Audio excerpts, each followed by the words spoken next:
CM ಭೇಟಿಗೆ ಪ್ರಧಾನಿ ಕಾಲಾವಕಾಶ ನೀಡಿದ ವಿಚಾರವಾಗಿ ಸಚಿವ ಎಂಬಿ ಪಾಟೀಲ್ ಪ್ರತಿಕ್ರಿಯೆಯನ್ನ ನೀಡಿದ್ದಾರೆ.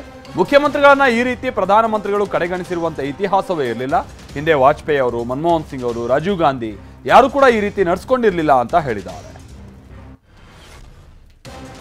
ಜಾತಿಗಣತಿ ವಿರೋಧಕ್ಕೆ ಸಹಿ ಹಾಕಿದ ವಿಚಾರದಲ್ಲಿ ಮುಚ್ಚುಮರೆ ಇಲ್ಲ ಅಂತ ಸಚಿವ ಎಂಬಿ ಪಾಟೀಲ ಹೇಳಿದ್ದಾರೆ. ನಾವು ಜಾತಿಗಣತಿಗೆ ವಿರೋಧ ಮಾಡ್ತಾ ಇಲ್ಲ, ಗೊಂದಲ ಸರಿಪಡಿಸಿ ಅನ್ನೋದು ನಮ್ಮ ವಾದ ಆಗಿದೆ. ಜಾತಿಗಣತಿ ಮಾಡೋದು ಕೇಂದ್ರ ಸರ್ಕಾರ, ಇರೋ ಡಾಟಾದಲ್ಲೇ ಗೊಂದಲ ಸರಿ ಮಾಡಬಹುದಲ್ವಾ ಅಂತ ಪ್ರಶ್ನಿಸಿದ್ದಾರೆ. ಬೆಂಗಳೂರು ಸೇರಿದಾಗೆ ದೇಶದಾದ್ಯಂತ 41 ಕಡೆ ಎನ್ಐಎ ದಾಳಿ ನಡೆಸಿದೆ. ಬೆಂಗಳೂರು ಹಾಗೆ ಬಳ್ಳಾರಿಯಲ್ಲಿ ಎನ್ಐಎ ಅಧಿಕಾರಿಗಳು ಕೆಲವರನ್ನ ವಶಕ್ಕೆ ಪಡೆದಿದ್ದಾರೆ. ಬಳ್ಳಾರಿಯ ನಿಖಿಲ್, ಶಮಿವುಲ್ಲಾ, ಅಜಾಜ್ ಅಹಮದ್, ಸುಲೇಮಾನ್, ತಬ್ರೇಜ್, ಮುಜಾಮಿಲ್ ಎಂಬುವರನ್ನ ವಶಕ್ಕೆ ಪಡೆಯಲಾಗಿದೆ. ಸುಲೇಮಾನ್ ಎಂಬಾತ ಈ ಹಿಂದೆ ಬಳ್ಳಾರಿಯ ಪಿಎಫ್ಐ ಜನರಲ್ ಸೆಕ್ರೆಟರಿ ಆಗಿದ್ದ ಅನ್ನೋದು ತಿಳಿದು ಬಂದಿದೆ. ಬೆಂಗಳೂರಿನಲ್ಲೂ ಎನ್ಐಎ ಅಧಿಕಾರಿಗಳು ಭಾರೀ ಬೇಟೆಯನ್ನೇ ಆಡಿದ್ದಾರೆ. ಬ್ಯಾಡರಹಳ್ಳಿಯ ಪ್ರಕೃತಿ ನಗರದಲ್ಲಿ 7 ಕೆಜಿ ಸೋಡಿಯಂ ನೈಟ್ರೇಟ್ ಪತ್ತೆಯಾಗಿದೆ. ಶಮಿವುಲ್ಲಾ ಎಂಬಾತನ ಮನೆಯಲ್ಲಿನ ತಲಾಶ್ ವೇಳೆ ಸ್ಫೋಟಕ ತಯಾರಿಕೆಗೆ ಬಳಸುವಂತ ಸೋಡಿಯಂ ನೈಟ್ರೇಟ್ ಸಿಕ್ಕಿದೆ. ಶಮಿವುಲ್ಲಾ ಸಂಪತ್ ಅನ್ನೋರ ಮನೆ ಬಾಡಿಗೆಯನ್ನ ಪಡೆದು ಅಲ್ಲೇ ವಾಸ ಇದ್ದ. ಇದೀಗ ಸ್ಫೋಟಕ ತಯಾರಿಕೆಯ ವಸ್ತು ಆತನ ಮನೆಯಲ್ಲಿ ಪತ್ತೆ ಆಗಿದೆ. ಹೈಕೋರ್ಟ್ ವಿಭಾಗೀಯ ಪೀಠ ಬೆಳಗಾವಿ ವಿವಸ್ತ್ರ ಪ್ರಕರಣದ ವಿಚಾರಣೆಯನ್ನು ನಡೆಸಿದೆ. ಹಲ್ಲೆ ಆಗ್ತಾ ಇದ್ರೂ ಕೂಡ ಸುಮ್ಮನೆ ನಿಂತ ಜನರ ವರ್ತನೆಗೆ ಖಂಡನೆ ವ್ಯಕ್ತಪಡಿಸಿದೆ. ಮೂಕ ಪ್ರೇಕ್ಷಕರಾದ ಜನರಿಂದ ದಂಡ ಸಂಗ್ರಹಿಸಿ ಸಂತ್ರಸ್ತೆಗೆ ನೀಡುವಂತೆ ಸಲಹೆ ಕೊಟ್ಟಿದೆ. ಬ್ರಿಟಿಷರು ಪುಂಡ ಕಂದಾಯ ಅನ್ನೋ ತೆರಿಗೆಯನ್ನು ವಿಧಿಸ್ತಾ ಇದ್ರು ಅಂತ ವಿಭಾಗೀಯ ಪೀಠ ಅಭಿಪ್ರಾಯವನ್ನ ಪಟ್ಟಿದೆ. ಕೊರೋನಾ ರೂಪಾಂತರಿ ಬಗ್ಗೆ ಯಾರೂ ಕೂಡ ಆತಂಕ ಪಡಬೇಕಾಗಿಲ್ಲ ಅಂತ ಸಚಿವ ದಿನೇಶ್ ಗುಂಡೂರಾವ್ ಹೇಳಿದ್ದಾರೆ. 60 ವರ್ಷ ಮೇಲ್ಪಟ್ಟಂತವರು ಹಾಗೆ ಹೃದಯ ಸಂಬಂಧಿ ಕಾಯಿಲೆ ಇರುವಂತವರು ಕಡ್ಡಾಯವಾಗಿ ಮಾಸ್ಕ್ ಧರಿಸಬೇಕು. ಹೆಚ್ಚು ಟೆಸ್ಟಿಂಗ್ ಮಾಡುವಂತೆ ಆರೋಗ್ಯ ಇಲಾಖೆಗೆ ಸೂಚಿಸಲಾಗಿದೆ ಅಂತಾನೂ ಹೇಳಿದ್ದಾರೆ. ಕೇರಳದಲ್ಲಿ ಕೋವಿಡ್ ಹೆಚ್ಚಾದ ಹಿನ್ನೆಲೆಯಲ್ಲಿ ಕೊಡಗು ಆರೋಗ್ಯ ಇಲಾಖೆ ಹೈ ಅಲರ್ಟ್ ಆಗಿದೆ. ವಿರಾಜಪೇಟೆ ತಾಲೂಕಿನ ಪೆರಂಬಾಡಿ ಚೆಕ್ಪೋಸ್ಟ್ನಲ್ಲಿ ತಪಾಸಣೆ ನಡೆಸಲಾಗ್ತಾ ಇದೆ. 2 ಹೆಲ್ತ್ ಇನ್ಸ್ಪೆಕ್ಟರ್ಗಳ ನೇತೃತ್ವದಲ್ಲಿ ಕೇರಳದಿಂದ ಆಗಮಿಸುವವರ ಆರೋಗ್ಯ ತಪಾಸಣೆಯನ್ನು ನಡೆಸಲಾಗ್ತಾ ಇದೆ. ಹಾನಿಕಾರಕ ಕಸ ವಿಲೇವಾರಿ ಮಾಡದ ಅಧಿಕಾರಿಗಳನ್ನ ನಿವೃತ್ತ ನ್ಯಾಯಮೂರ್ತಿ ತರಾಟೆಗೆ ತೆಗೆದುಕೊಂಡಿದ್ದಾರೆ. ಹುಬ್ಬಳ್ಳಿ ಧಾರವಾಡ ಪಾಲಿಕೆಯಲ್ಲಿ ಘಟನೆ ನಡೆದಿದೆ. ಸಾಮಾನ್ಯ ಕಸದಲ್ಲಿಯೇ ಹಾನಿಕಾರಕ ಕಸ ಸೇರ್ತಾ ಇರೋದಾಗಿ ಅಧಿಕಾರಿಗಳು ಒಪ್ಕೊಂಡ್ರು. ಈ ವೇಳೆ ನಿವೃತ್ತ ನ್ಯಾಯಮೂರ್ತಿಗಳಾಗಿರುವಂತಹ ಸುಭಾಷ್ ಆಡಿ ಅವರು ಈ ರೀತಿ ಮಾಡಿದ್ರೆ ನಿಮ್ಮ ಮೇಲೆ ಕ್ರಮ ತೆಗೆದುಕೊಳ್ಬೇಕಾಗುತ್ತೆ ಅಂತ ವಾರ್ನಿಂಗ್ ಅನ್ನ ಕೂಡ ಕೊಟ್ಟಿದ್ದಾರೆ. ಖದೀಮ್ರು ಕೊಪ್ಪಳ ನಗರದಲ್ಲಿ 3 ಮನೆಗಳಲ್ಲಿ ಕಳ್ಳತನ ಮಾಡಿದ್ದಾರೆ. 500 ಗ್ರಾಂ ಚಿನ್ನ, 4 ಕೆಜಿ ಬೆಳ್ಳಿ ಕದ್ದೊಯ್ದಿದ್ದಾರೆ. ಕೆಲ ದಿನದ ಹಿಂದಷ್ಟೇ ಚಿನ್ನಾಭರಣ ಅಂಗಡಿಯನ್ನು ಆರಂಭಿಸಿದ್ದಂತ ಉಲ್ಲಾಸ್ ರಾಯ್ಕರ್ ಅವರ ಮನೆಯಲ್ಲೇ ಅವರು ಕೆಲ ಆಭರಣಗಳನ್ನು ಇಟ್ಕೊಂಡಿರ್ತಾರೆ. ಆದ್ರೀಗ ಚಿನ್ನಾಭರಣ ಕಳ್ಳರ ಪಾಲಾಗಿದೆ. ಕೊಪ್ಪಳ ನಗರ ಪೊಲೀಸ್ ಠಾಣೆಯಲ್ಲಿ ಪ್ರಕರಣ ದಾಖಲಾಗಿದೆ. ದೊಡ್ಡಬಳ್ಳಾಪುರದ ಘಾಟಿ ಸುಬ್ರಹ್ಮಣ್ಯ ಕ್ಷೇತ್ರದಲ್ಲಿ ಚಂಪಾಷಷ್ಠಿ ಸಂಭ್ರಮ ಕಳೆಗಟ್ಟಿದೆ. ಸುಬ್ರಹ್ಮಣ್ಯನ ದರ್ಶನಕ್ಕೆ ಭಕ್ತ ಸಾಗರವೇ ಹರಿದು ಬಂದಿದೆ. ಚಂಪಾಷಷ್ಠಿಯಿಂದಾಗಿ ದೇವಾಲಯದಲ್ಲಿ ವಿಶೇಷ ಹೂವಿನ ಅಲಂಕಾರ ನಡೆಸಲಾಯಿತು. ಸರದಿ ಸಾಲಲ್ಲಿ ನಿಂತು ಭಕ್ತರು ಸುಬ್ರಹ್ಮಣ್ಯನ ದರ್ಶನ ಪಡೆದರು. ಮುಂದಿನ ತಿಂಗಳು ಘಾಟಿ ಸುಬ್ರಹ್ಮಣ್ಯದಲ್ಲಿ ಬ್ರಹ್ಮರಥೋತ್ಸವ ನಡೆಯಲಿದೆ.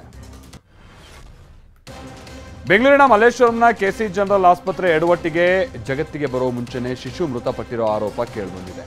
ದೇವಿಕಾ ಅನ್ನೋ ಗರ್ಭಿಣಿಗೆ 9 ತಿಂಗಳು ಭರ್ತಿಯಾಗಿ 12 ದಿನಗಳ ಬಳಿಕ ಡೆಲಿವರಿ ಡೇಟ್ ಕೊಟ್ಟಿದ್ದಾರಂತೆ. ಮೊದಲು ಬೇಡ ಅಂದು ಕೊನೆಗೆ ಸಿಸೇರಿಯನ್ ಅನ್ನ ಮಾಡಿದಾರಂತೆ.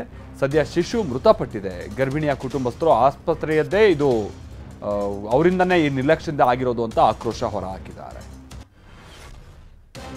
ಬೆಂಗಳೂರಿನಲ್ಲಿ ಕಾಮಗಾರಿಯೊಂದು ಅರ್ಧಕ್ಕೆ ನಿಂತಿದ್ದು ಬ್ಯಾರಿಕೇಡ್ ಹಾಕದೇ ನಿರ್ಲಕ್ಷ್ಯವನ್ನ ವಹಿಸಲಾಗಿದೆ.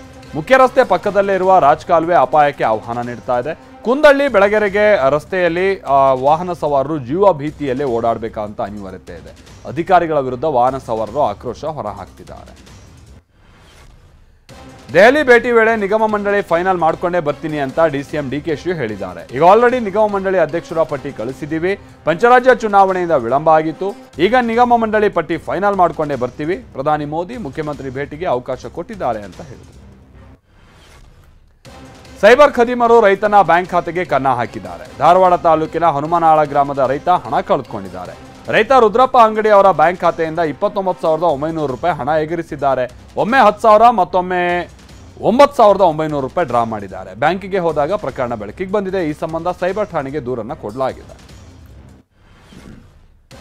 ಧಾರವಾಡ ಜಿಲ್ಲೆಯಲ್ಲಿ ಮೇವಿನ ಬೆಳೆ ಹಾಕಿದ್ದಂತ ರೈತರು ಸಂಕಷ್ಟಕ್ಕೆ ಸಿಕ್ಕಾಕೊಂಡಿದ್ದಾರೆ. ಮಳೆ ಕೊರತೆಯಿಂದಾಗಿ ಮೇವಿನ ಬೆಳೆ ಒಣಗಿ ಹೋಗ್ತಾ ಇದೆ. ಮೇವು ಉಳಿಸ್ಕೊಳ್ಳೋಕೆ ಅನ್ನದಾತರು ಟ್ಯಾಂಕರ್ನ ಮೊರೆ ಹೋಗಿದ್ದಾರೆ. 2 ಎಕರೆ ಲಾವಣಿ ಮಾಡಿರುವಂಥ ಮಲ್ಲಪ್ಪ ಬೆಳೆ ಉಳಿಸ್ಕೊಳ್ಳೋಕೆ ಪ್ರಯತ್ನ ಮಾಡ್ತಿದ್ದಾರೆ. ಒಟ್ಟು 25,000 ರೂಪಾಯಿ ಖರ್ಚು ಮಾಡಿ ನೀರು ಹಾಯಿಸ್ತಾ ಇದ್ದಾರೆ. ಸ್ಕೂಟಿಯೊಂದರ ಮೇಲೆ ಬರೋಬ್ಬರಿ 3,22,000 ದಂಡ ಬಿದ್ದಿದೆ. ಬೆಂಗಳೂರಿನಲ್ಲಿ ಘಟನೆ ನಡೆದಿದೆ. ಮಾಲಾ ಅನ್ನೋರಿಗೆ ಸೇರಿದಂತ ಸ್ಕೂಟರ್ ಮೇಲೆ 643 ಸಂಚಾರ ನಿಯಮ ಉಲ್ಲಂಘನೆ ಕೇಸ್ಗಳು ದಾಖಲಾಗಿದೆ. ಈ ಸ್ಕೂಟಿ ಆರ್ಟಿ ನಗರದ ಗಂಗಾನಗರ ಬಳಿ ಸಂಚಾರ ಮಾಡ್ತಾ ಇತ್ತು. ಹೆಲ್ಮೆಟ್ ಧರಿಸದೆ ಸ್ಕೂಟಿಯನ್ನ ಚಲಾಯಿಸಿದ ಕಾರಣ 70 ರಿಂದ 80 ಸಾವಿರ ರೂಪಾಯಿ ಬೆಲೆ ಸ್ಕೂಟಿಗೆ 3 ಲಕ್ಷಕ್ಕೂ ಹೆಚ್ಚು ದಂಡ ಬಿದ್ದಿದೆ. ಅಗ್ನಿ ಅವಘಡಕ್ಕೆ ಬೀದಿ ಬದಿಯ ಅಂಗಡಿಗಳು ಹೊತ್ತುರಿದಿವೆ. ಮಂಡ್ಯ ನಗರದ ಹೊಳಲು ಸರ್ಕಲ್ನಲ್ಲಿ ಘಟನೆ ನಡೆದಿದೆ. ಅಗ್ನಿ ನರ್ತನಕ್ಕೆ ಅಂಗಡಿ ತಳ್ಳೋಗಾಡಿ ಸುಟ್ಟು ಕರಕಲಾಗಿದೆ. ಅಂಗಡಿಗಳನ್ನ ಕಳೆದುಕೊಂಡು ಮಾದೇವ ರಾಧಮ್ಮ ಕಂಗಾಲಾಗಿದ್ದಾರೆ.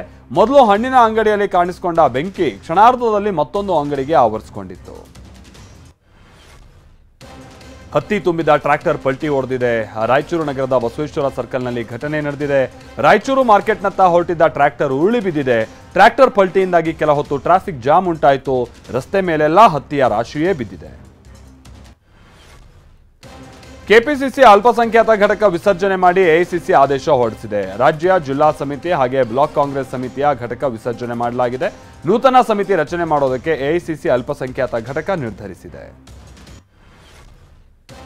ಭೂಗತಪಾತಕ್ಕೆ ದಾವೂದ್ ಇಬ್ರಾಹಿಂಗೆ ವಿಷಪ್ರಾಶನ ಮಾಡಲಾಗಿದೆ ಅಂತ ಹೇಳಲಾಗ್ತಾ ಇದೆ. ತೀವ್ರ ಅನಾರೋಗ್ಯಗೊಂಡಿರುವಂತಹ ಇಬ್ರಾಹಿಂನನ್ನ ಪಾಕಿಸ್ತಾನದ ಕರಾಚಿ ಆಸ್ಪತ್ರೆಗೆ ದಾಖಲಿಸಿ ಚಿಕಿತ್ಸೆ ಕೊಡಿಸಲಾಗ್ತಾ ಇದೆ ಅಂತ ತಿಳಿದು ಬಂದಿದೆ. 65 ವರ್ಷದ ದಾವೂದ್ಗೆ ಅಪರಿಚಿತ ವ್ಯಕ್ತಿಯೋರ್ವ ವಿಷ ಉಣಿಸಿದ್ದಾನೆ ಅಂತ ಹೇಳಲಾಗ್ತಾ ಇದೆ.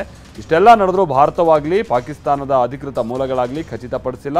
ಯಾಕಂದ್ರೆ ಸೋಷಿಯಲ್ ಮೀಡಿಯಾ ಹಾಗೆ ನೆಟ್ವರ್ಕ್ಗಳನ್ನು ಸ್ಥಗಿತಗೊಳಿಸಲಾಗಿದೆ ಅಂತಾನೆ ಹೇಳಲಾಗ್ತಾ ಇದೆ.